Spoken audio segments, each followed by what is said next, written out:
Good afternoon, everybody. Welcome. Thanks so much for being here. My name is Aylon Samouha. I'm the co-founder of Transcend. And we have an amazing panel here where we'll talk about the concept of communities redefining what school can be. I'm just going to say a couple of words to ground us, have our panelists introduce themselves, and then we'll get into discussion. I'll ask a few questions, and I'll give you guys a chance to ask questions as well. The pandemic, I think, showed us something that we've known for a long time, which is essentially that the way that school has been designed is completely inadequate and ultimately inequitable.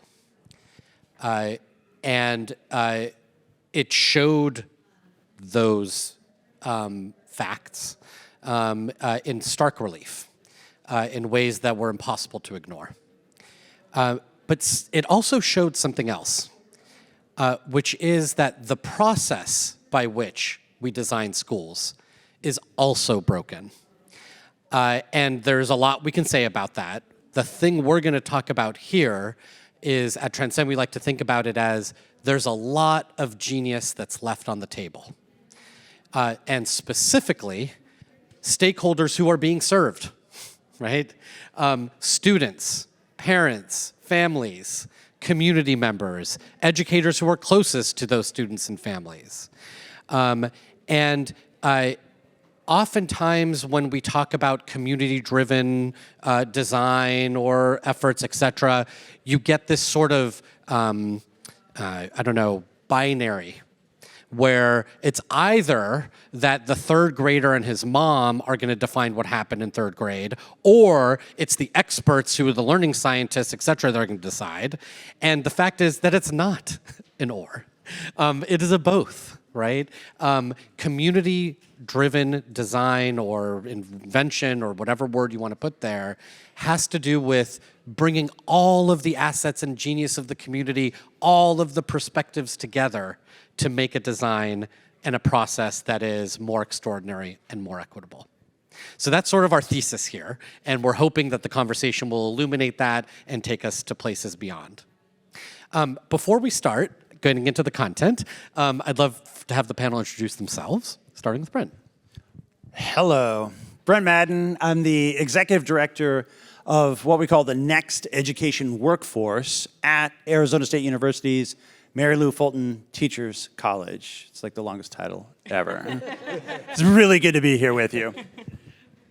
Hi, everyone. I'm Natasha Trivers, CEO of Democracy Prep Public Schools. We're a network of charter schools in 5 geographies: New York, Camden, New Jersey, Baton Rouge, Louisiana, San Antonio, Texas, and Las Vegas, Nevada. Nice to be here with you. Yes. Absolutely. Good afternoon, everyone. My name is Tyrell Stevens. I am the youngest Providence School Board member in the state of Rhode Island at 20 years old. Also today, I am representing Year Up Rhode Island, Chairman Gerald sorry, I forgot your last name. My apologies. But my CEO is right here from Year Up, and I'm a Year Up alumni. My apologies, Gerald. My apologies.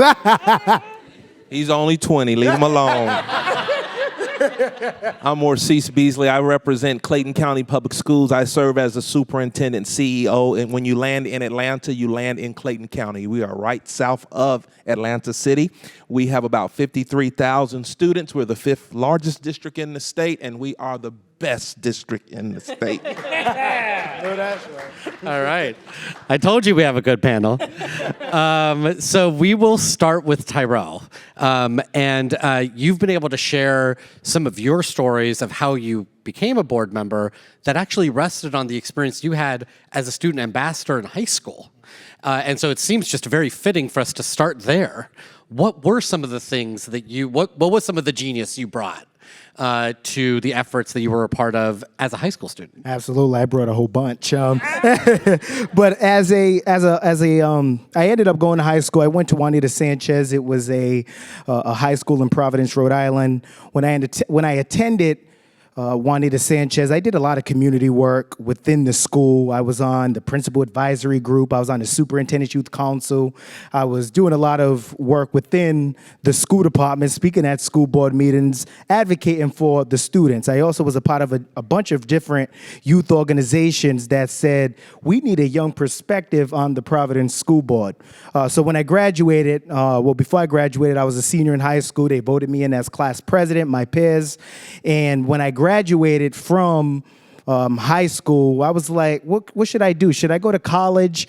And I was like, I spent 12 years in school. I don't know if college is the exact place that I want to go right now. So I then found a program called Year Up.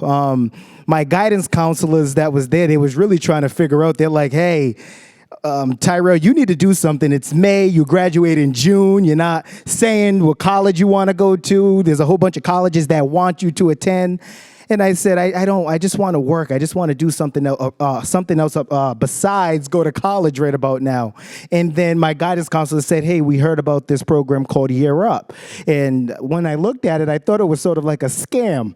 And I'm like, the reason why I say that really quick is because with the program, you were able to receive college credits, not only receive college credits, but you are also able to receive a stipend when you go through with the program, and they prepare you to work in corporate.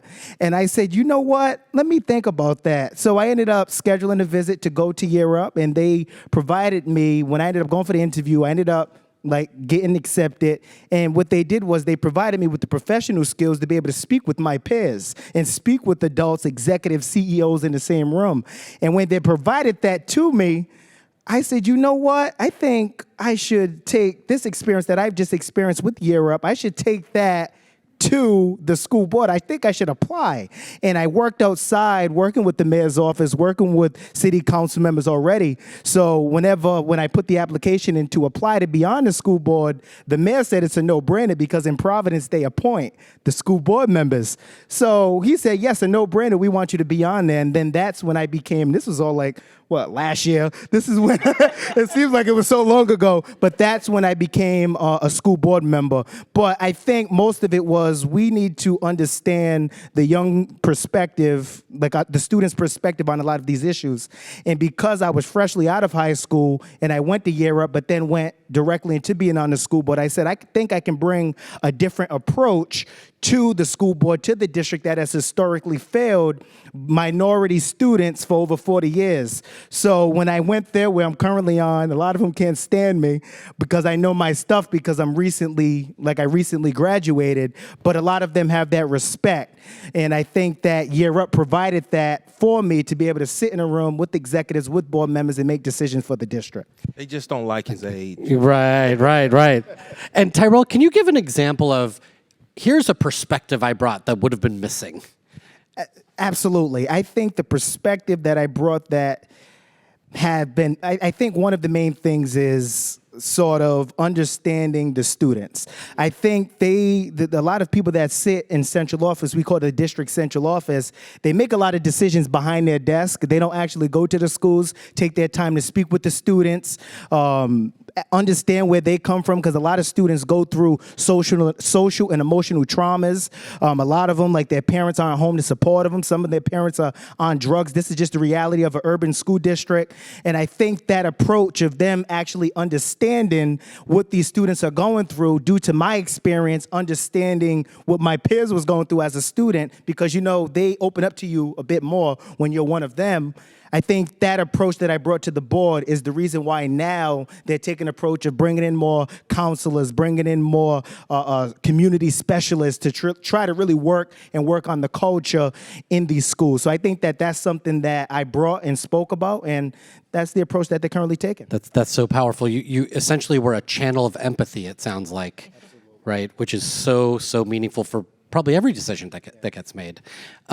Natasha, as someone who runs a system of schools across many states, take this anywhere you want, in one state or across the system, how has bringing community voice changed the way you all have approached how you serve students? Yeah, absolutely. I think I'm going to talk about like parent and student engagement, instructional systems with teacher input, and then also our advisory board, alumni, college access work. And I think the pandemic certainly accelerated a lot of this work, that and a racial reckoning happening in this country after the George Floyd murder as well. So I think in terms of parent and student engagement, you had this phenomenon, which we've talked about and written about over the course of the pandemic, of parents having an unfettered view and access to the school system during the pandemic. They literally were our teachers and teachers' assistants supporting with instruction. They could see through the Zoom camera right into, or actually we could see right into their homes, and they could see right into what the teacher's classroom looked like.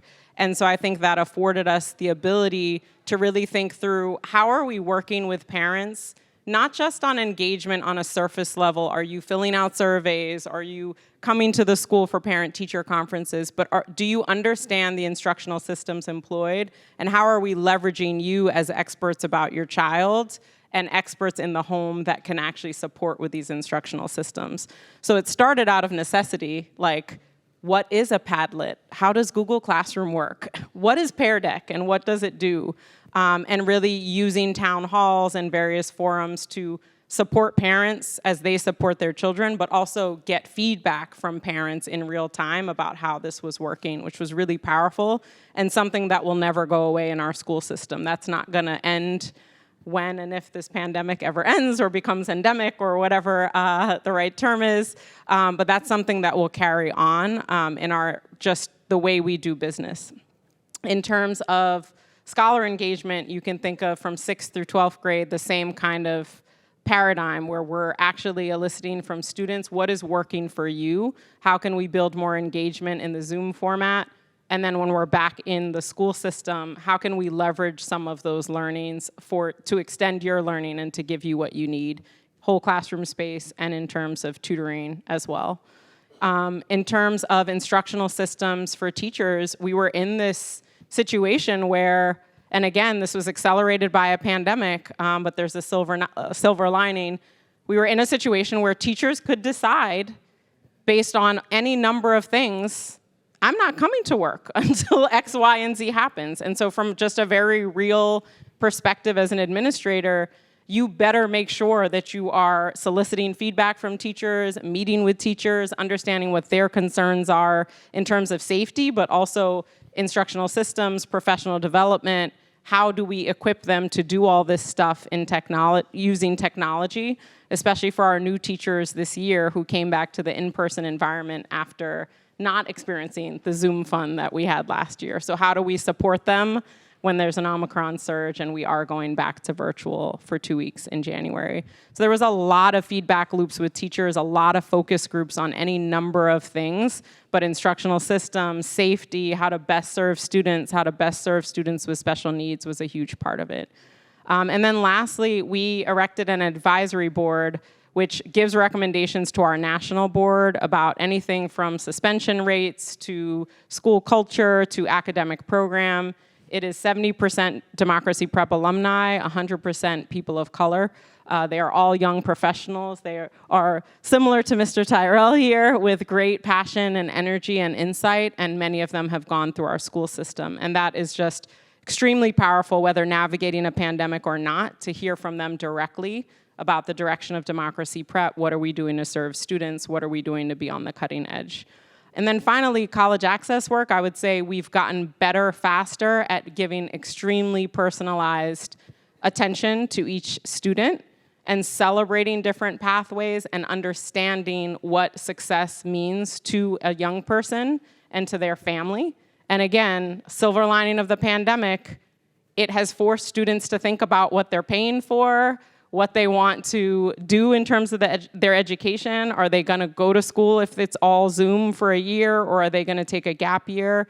And I think it's forced us to layer onto our program even more individualized supports and conversations, and leveraging peers, as Tyrell was talking about, so that alumni captains or other students in college are the ones reaching out to our young people to see what they wanna do, because they'd much rather hear from them than me. Fantastic. I mean, it sounds like this past couple of years has made it necessary. Like it's not a luxury to bring that voice in. And it sounds to me, if I'm inferring, that not only has that helped you make better decisions, but also now there's a community that's more invested in the work and feels more shared ownership. Absolutely. Which sounds so powerful. I know as a parent, I feel like my main job is just to drop my kid off, as opposed to be a real partner. You said everything we know about our kids, that a lot of times it's just left on the table and you're now bringing it in systematically. That's amazing. Dr. Beasley, similarly, as a system leader, what have you seen? What have been some of the wins? What have been some of the genius that you've been able to foster? What have I seen? Wow, that's a loaded question. I'll tell you, I'm a 30-year ahead of Tyrell in that he reminds me of myself. I did choose to go into the education area, so I started out as a high school math teacher, so I think you may have a future in education. You keep going. You will get there. Thank you. I really want to say about Clayton County, we had begun the journey of really redesigning our school system before the pandemic.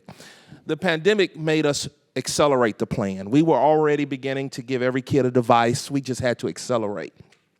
Our teachers were training on how to teach virtually. We just had to accelerate. We were already working on rigor. We had to accelerate. We were already expecting all of our sixth graders to take accelerated math in order to complete eighth grade high school algebra for credit. We just had to basically accelerate.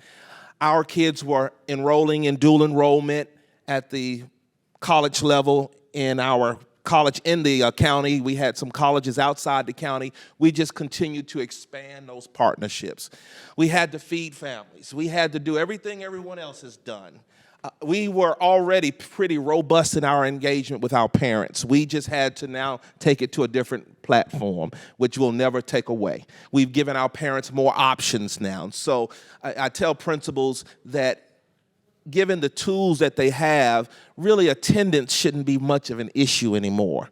Because if, for whatever reason, a family needs to do virtual for a week because someone has been quarantined, make it happen. You've got the tools. We have a wonderful foundation that provided Wi-Fi to every family that needed it. If they needed more than one Wi-Fi card or access, they provided for every child. If the mom and dad needed it, we'd provide it for them as well.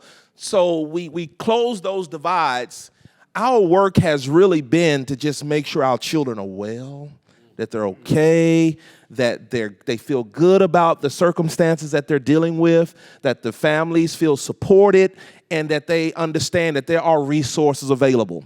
So I'll just say from focusing on teaching and learning to supporting students, individuals, and families, to ensuring that all of our students had access to resources, to building the right partnerships, not only within the business community, but our governmental partnerships. It was important for me to make sure that during the pandemic, that families were not evicted unnecessarily, especially once the moratorium ended. So we work with the magistrate judge to ensure that our families were given a fair shake, that they were informed that they were taking advantage of all the federal funds to help families navigate this pandemic. I'll say we've had to redesign, and my question to principals is this: how is your school different from when you may have started 30 years ago? If you can't answer that question, then we've got some more work to do. We've got a whole lot of work to do. And I tell them that I am not in the business, and as a superintendent, I have many ideas, but I am not in the business of running your school.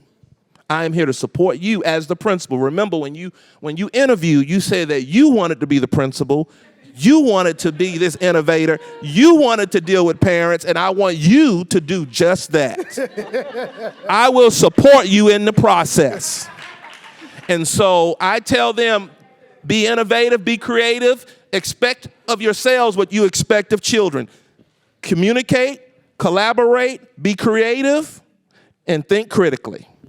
My responsibility as your superintendent is to ensure that you have the resources, and I have never said no because I will find a way. That is my role, to find a way for redesign, innovation.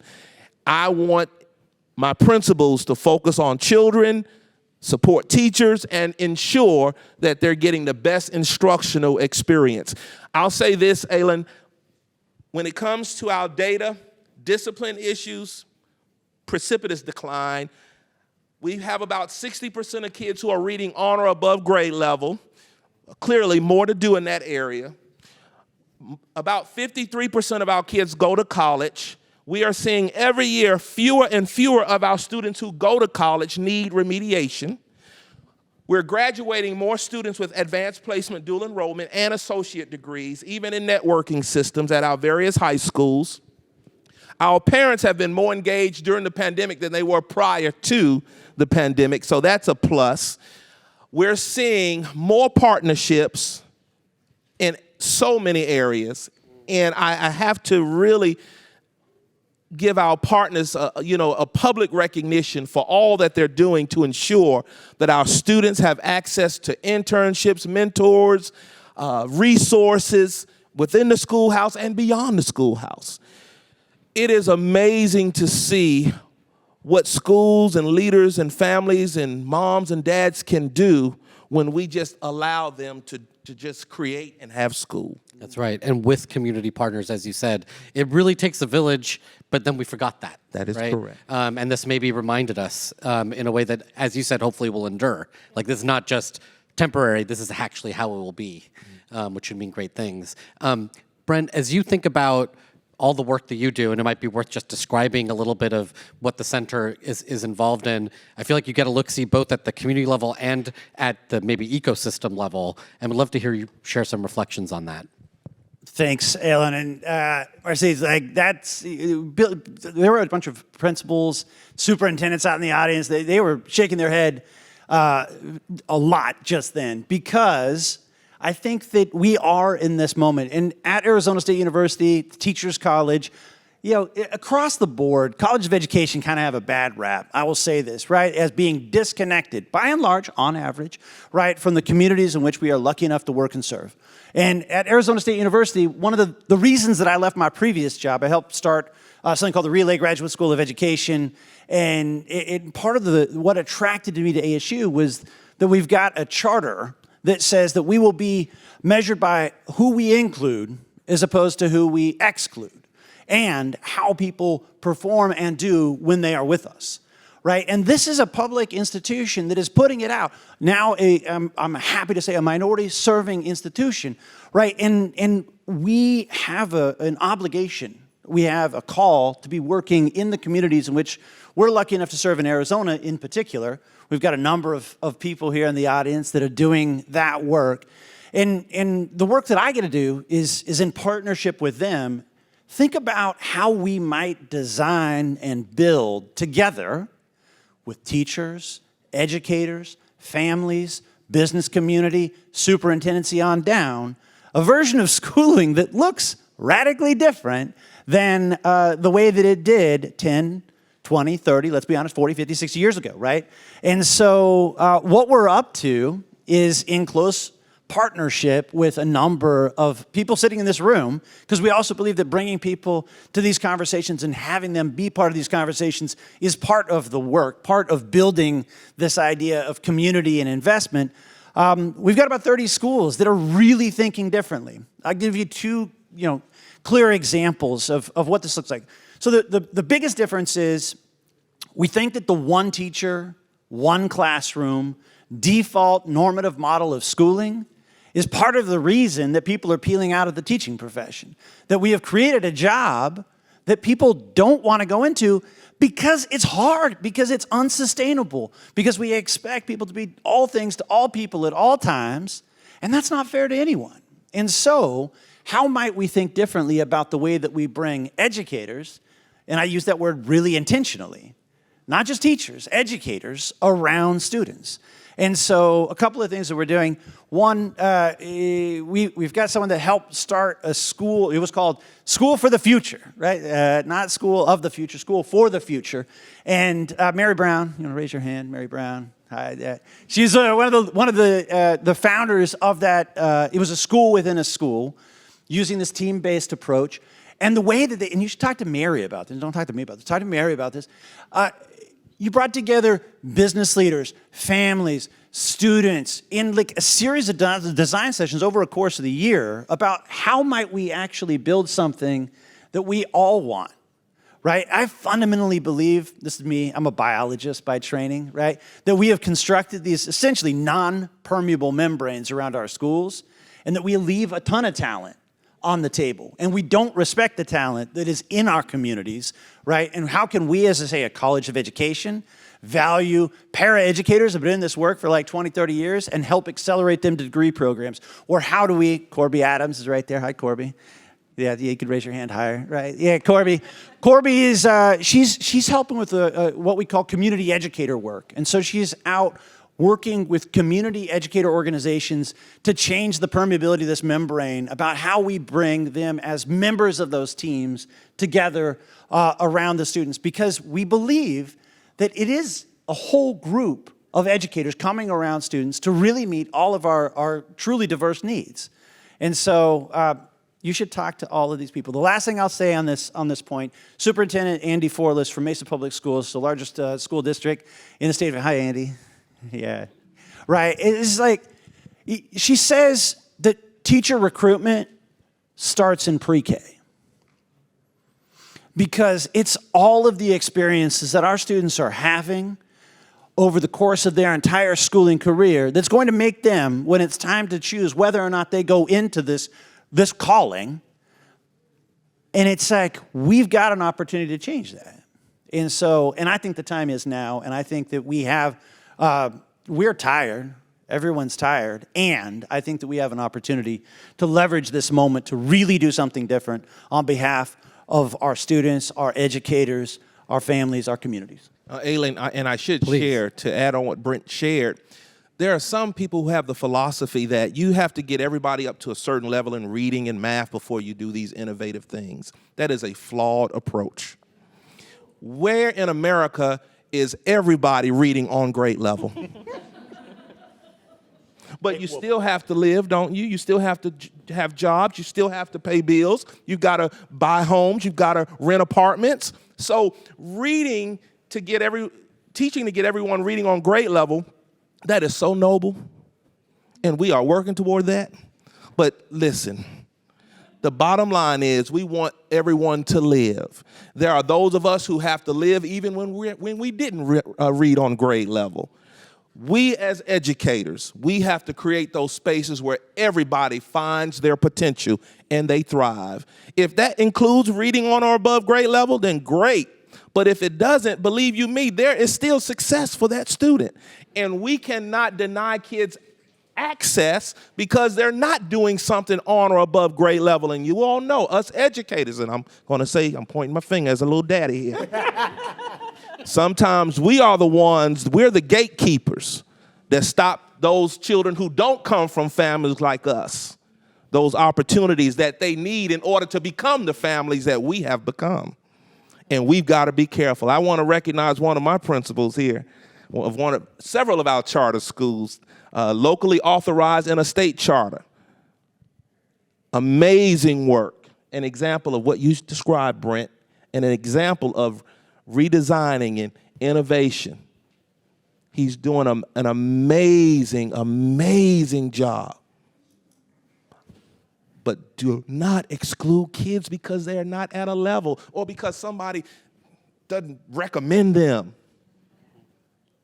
That is part of the problem today because somebody from a different privilege level doesn't recommend another kid or kid from a different level. Stop that and give all kids access. If we can start there with redesign, you'd be amazed at what happens in our school systems. Amen. Amen to that.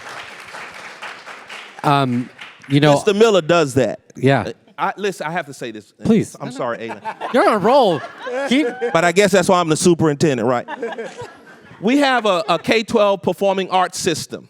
We have a K-12 articulation, elementary, middle, and high. We have a waiting list. This gentleman here had enough vision to create a charter that our board approved, and I recommended to take everybody on the waiting list. And I won't say this back in Atlanta, but I like his program probably a little bit more than I do some of the others. This is being videotaped, Dr. Beasley. Leave that alone. Edit that out the tape.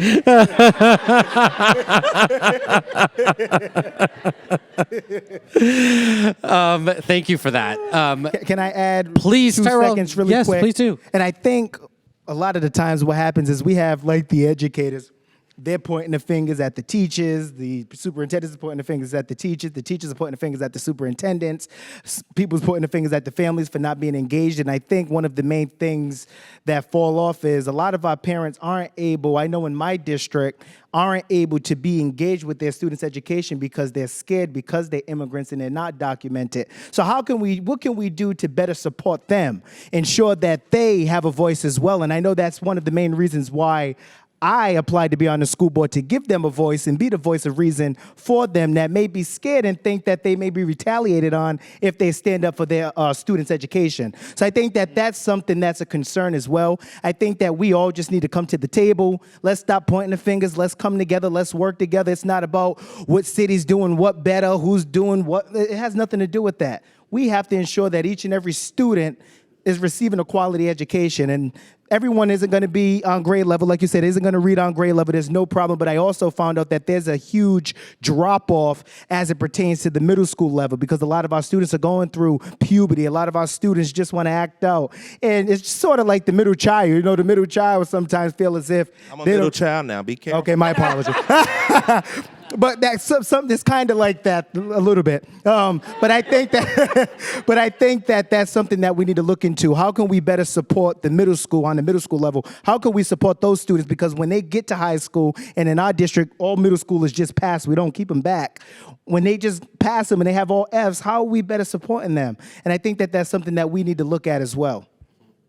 Well, as we predicted, 40 minutes would not be enough for this They're conversation. going to have to invite us back. Yeah, that's right. That's right. We'll have to do part 2. And I want to bring us back to this notion that the experience of being in school does not need to be limited by the outcomes that are achieved, right?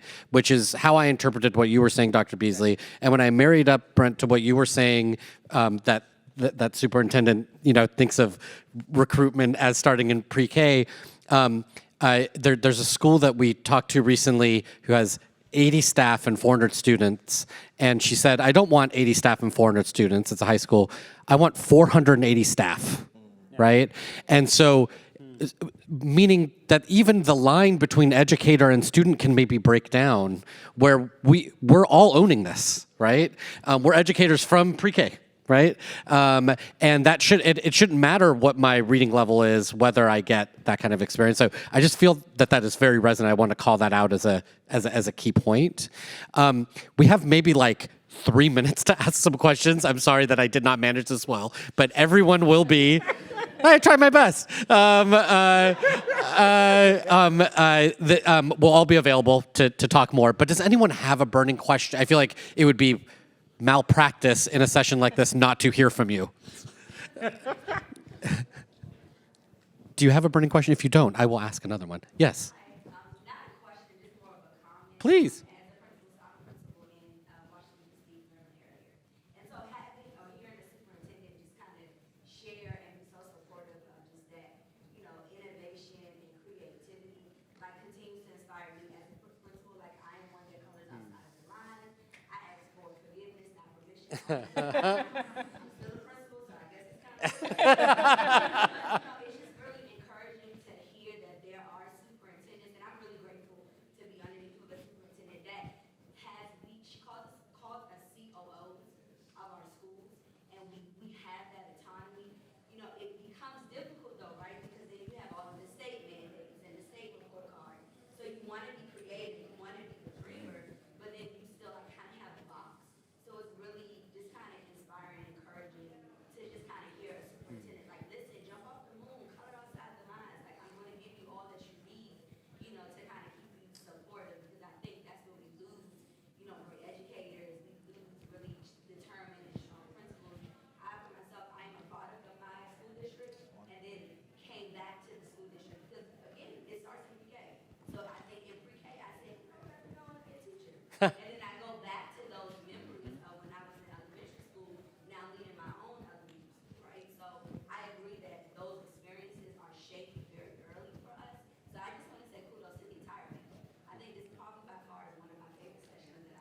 So I just wanted to give that. And not a question. And we'll take it. Any reflections that even though it wasn't a question, yeah, go ahead. I would love to ask my question that I wanted Aylon to ask, which was about civics education. So I'm going to go there. Thank you. It was on the list. I was It going on to. the list. In this polarized moment, and when we look at what's going on in Ukraine and we think about democracy around the world and how we protect it, I feel like I'd be remiss to not address this question. So how do we do civics education right? I think one key component to that is teaching kids how much power they wield as citizens of this country, and teaching students the true and rich history of the United States. In the words of James Baldwin, the beautiful and terrible rich history of this country. It's essential. The true history of this country is under attack in some states right now. We need to pay attention to that, and we certainly need to put these topics in front of our students. The real beauty of this country, or one aspect of the beauty of this country, is the ideals that we subscribe to that have been built into our founding documents. But the more beautiful piece of this country is the striving and the fight of so many to ensure that we actually reach those ideals and that all Americans are included. And we're not there yet, but that doesn't make me any less hopeful or optimistic that we can get there. And I think the pandemic has shown a bright light on civics and education and what we need to do to have an informed citizenry that is going to fight for democracy here and abroad. So I just had to say that. Another amen moment. Thank you, Natasha. So, Aylon, if they were watching during the election, and CNN shared that Clayton County flipped Georgia. Now, that didn't happen because we don't focus on civics. As a matter of fact, as you, young lady, I'm a superintendent. I will ask forgiveness before I ask permission. So we made sure every one of our students were registered to vote. That's an expectation we have of every student. And we will take them to the polls as well. We don't tell them how to vote, but we do critical lessons in which they study all the candidates and they come to the positions and they come to their own conclusion. We build that in the curriculum. So we have probably, our county was known for flipping the state of Georgia, and we will probably, hopefully, flip the next election. That's just my opinion, but I'm grown and I'm a free black man, so I can have that opinion. So it's very important, and we model that. We model that, and we don't, and we're one of those red states, but they all know me very well. Yeah. That we're teaching history the way it was and not the way folk wish it had been. Yeah. And that's the end of that. Yeah, that's and right. Our teachers are very clear about that. Yeah, yeah. And it is, I mean, we have to remember that whoever is acting, however they're acting, whatever it is they're doing, they went to school somewhere, right? And so it really hits home for me, Natasha, what you said about this isn't just about every individual's opportunity to succeed. It's about our collective society and humanity itself, right? And so I'll leave you with just one last provocation that I've thought about in relation to student voice and the power that students have. I like to play the future game, which is like, what will we be embarrassed about in 50 years, right? And like today, it's like, you smoked in your Buick, like, with Skylark with the windows closed with a toddler. Like, what were you doing, right? Like, no seatbelts. Like, what was happening there? And I feel like the I mean, it happened in my carpool. I don't know if it happened in yours. But I feel like people are going to be sitting around saying in 50 years, like, you didn't think a 15-year-old knew anything about how you should teach them? You didn't think they had any power to change the world, their community, their county, the world, right? And I think we have to lean into that future, right? We gotta flick the cigarettes out and roll down the windows, right? Like, we gotta let students be the power that they have, right? And so hopefully this was engaging, entertaining, and inspiring. And we will see you at other events, I suppose. Thank you, and give a big hand to our panelists, Dr. Beasley, Tyrell, Natasha, Brent. Thank you so much.